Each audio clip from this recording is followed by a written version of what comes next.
such a great honor and pride for me to hold this podium with you, Your Excellency, as our chief guest to officiate this great and first world-class scientific conference. And indeed, as the CEO has said, it is the first one in our country.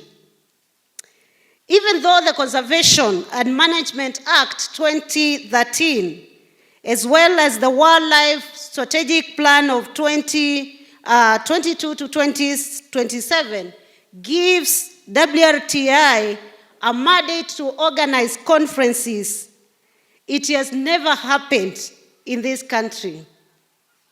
And therefore, I want to take this opportunity to congratulate the management of WRTI together with KWS for organizing this first conference in this country. It's also such a great milestone for us as a nation. I was here, Your Excellency, 2 months ago to yet crack another milestone in this country that has never happened, when we launched the National Wildlife Research Agenda, the first one in the country since inception of my ministry. Your Excellency, again, it's only 2 weeks when we had Kenya hosted the Africa Climate Summit in Nairobi. And we feel so much honored today to congregate nationalities of more than 25 countries, and we Kenyans, as we say, welcome home, Kenya, the cradle of mankind, where it all began. And if we go back to the cradle of man, really, it is research that has brought this nation to be known as cradle of mankind.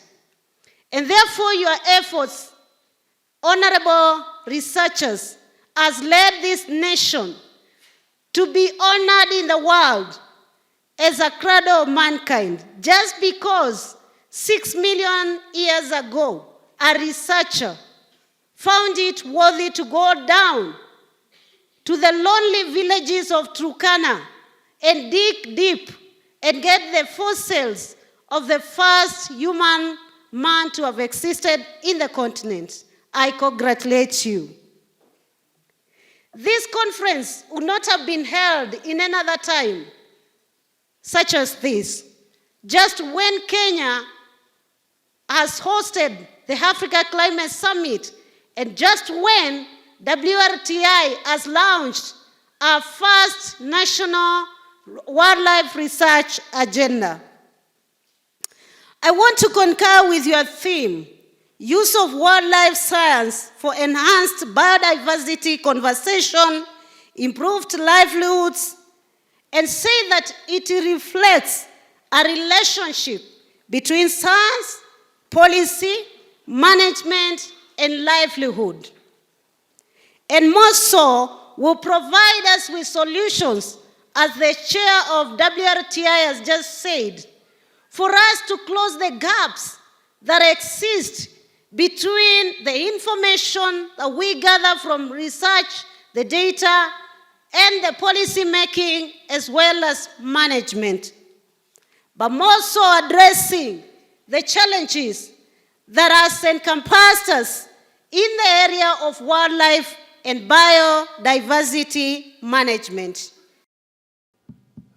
Despite the challenges in the wildlife sector, several achievements have been recorded over the years. This includes stabilizing the elephant and the black rhino populations, following unprecedented levels of poaching in the 1970s through to the 1990s. These species have recorded significant growth in the past years, and mortalities from poaching reduced significantly. In addition, several initiatives have secured key wildlife dispersal areas and migratory corridors, particularly through establishment of community conservancies, while the wildlife dependent tourism industry continues to bring in the much-needed foreign exchange. However, we must remain vigilant to ensure the gains are sustained. Ladies and gentlemen, I wish you very fruitful engagements in the next 3 days. For participants from outside the country, please spare time to enjoy the beautiful scenery, visit wildlife protected areas around the country, and take time to enjoy the hospitality of the Kenyan people. Thank you. Such a great honor and pride for me to hold this podium with you, Your Excellency, as our chief guest to officiate this great and first world-class scientific conference. And indeed, as the CEO has said, it is the first one in our country.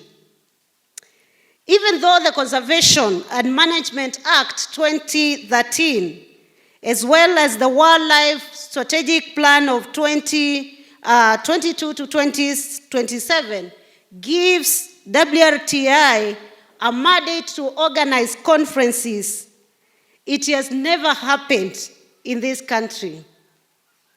And therefore, I want to take this opportunity to congratulate the management of WRTI together with KWS for organizing this first conference in this country. It's also such a great milestone for us as a nation.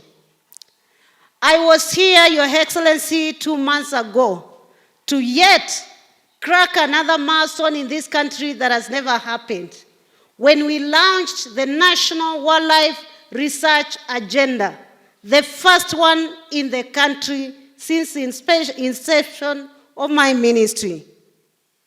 Your Excellency, again, it's only 2 weeks when we had Kenya hosted the Africa Climate Summit in Nairobi.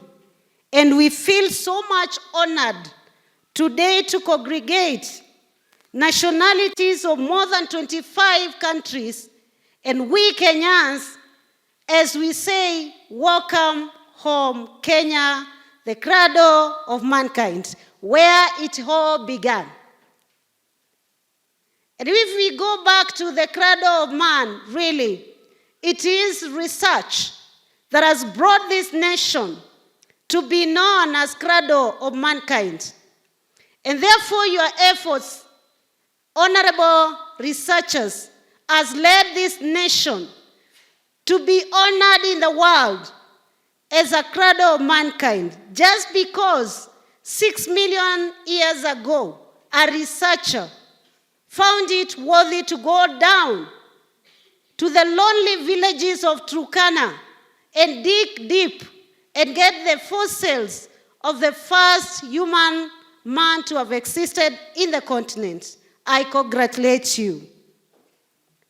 This conference would not have been held in another time, such as this, just when Kenya has hosted the Africa Climate Summit, and just when WRTI has launched our first national wildlife research agenda.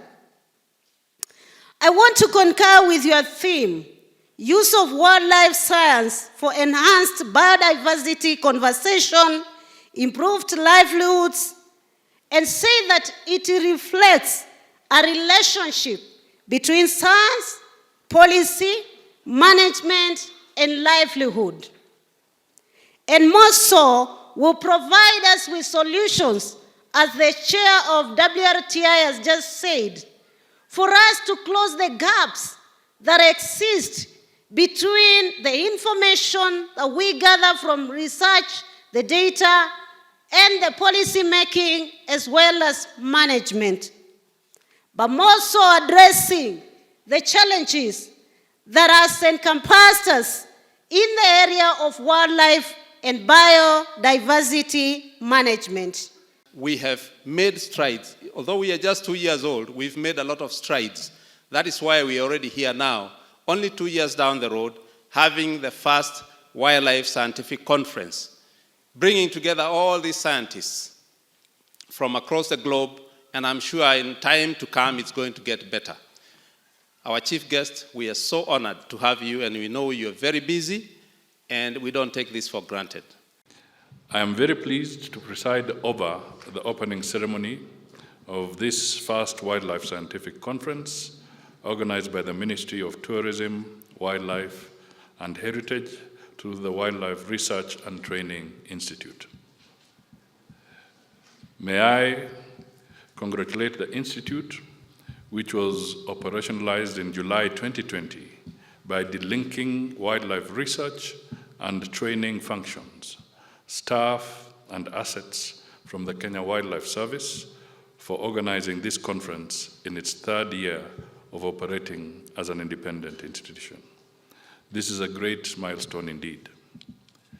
The establishment of the Institute through the Wildlife Conservation and Management Act in 2013 and its subsequent operationalization, albeit 7 years later, was informed by the need to provide coordinated wildlife research and comprehensive data to inform scientific-based solutions that inform policy decisions, management approaches, and create innovative wildlife-based products and services.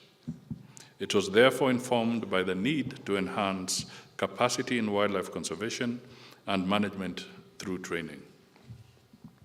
The above needs and the conference theme of use of wildlife science for enhanced biodiversity, conservation, and improved livelihoods are in line with the bottom-up economic transformative agenda, BETA, of inclusive economic growth, equitable distribution of income, enhanced social security, and increased foreign exchange earnings from the wildlife resource. These are important steps towards Kenya's drive to greater prosperity. Ladies and gentlemen, invited guests, distinguished participants, I will make my remarks very short, but I'll give the remarks of the President of the Republic. He was destined to be here to officially open this conference, and he has had quite a schedule. So the moment he landed in Nairobi from New York, wherever we were summoned that we have to find our way here today to stand in for him. So the remarks I will make are his formal remarks. But I can only say that you know very well he's a scientist. Or if you didn't, maybe you're visiting us, but the president we have is a scientist, first and foremost. So in a way, you can imagine where his heart would lie when it comes to his interests. The example we have given matters of climate change, the agenda he's driving on matters decarbonization and so forth, until he has taken the lead role, literally, as the focal point on behalf of the African Union on matters of climate change, him hosting the conference that he hosted here. I can only tell the scientists in this room,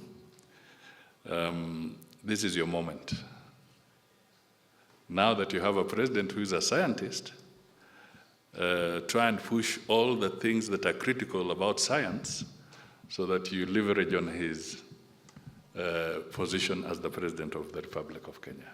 It's an opportunity that comes once in a while, and it has reached you as scientists that he is there and he's willing to engage and work with scientists and researchers on many issues.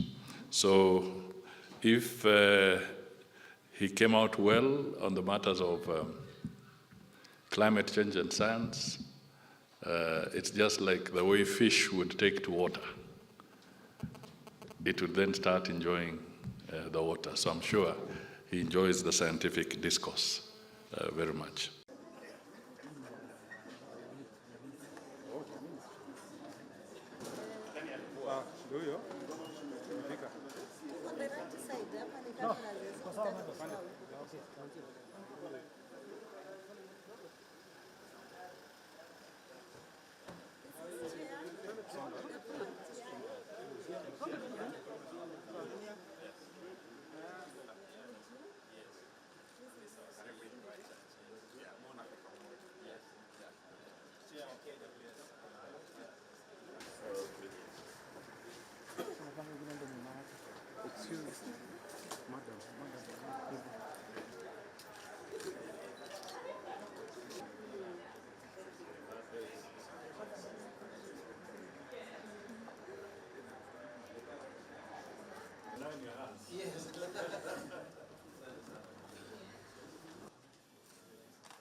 Iko sawa.